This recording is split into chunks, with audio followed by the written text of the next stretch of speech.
A fact is what is true of an object. It is true of my left hand that it's not my right hand. It's true of my left hand that it's currently located in Durham. But the fact that my left hand is currently in Durham is not identical to my left hand. That is completely nonsensical. Okay, the fact that my left hand is currently in Durham is not my left hand. It's the fact that my left hand is currently in Durham.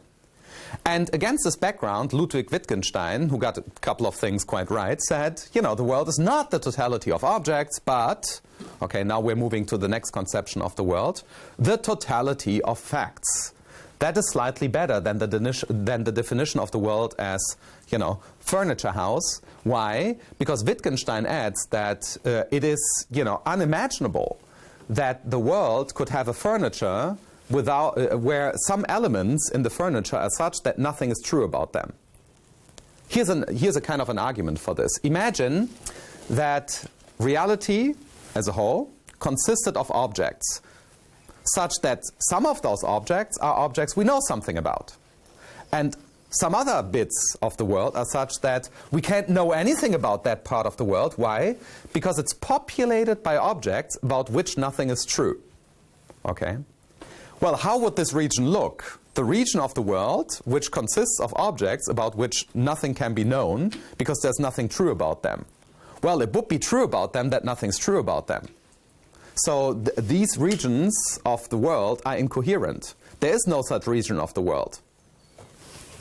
This is why in my neck of the woods many people are idealists, the so-called German idealists. What they say is basically, look, there's no region of the world which is in principle unintelligible or inaccessible to human inquisitiveness. There's nothing beyond, in principle, beyond the ken of human inquisitiveness. Why? Because things have to be a certain way. It might be the case that we can figure certain things out, but that's not because those things aren't embedded in fact, but it's because we just will never know. Maybe we can't know anything about what happens beyond the event horizon. That is stuff that happened, you know, more than 14 billion years ago. Maybe there are reasons why we can never figure out what's going on there or what's going on in a black hole or whatever your example is.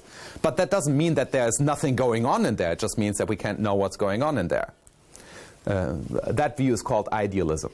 Okay, there's nothing that we can't know in principle. This is at least what on the continent we mean by idealism. On the island, idealism means that there's no reality out there, but only beliefs about reality. That's a profound distinction.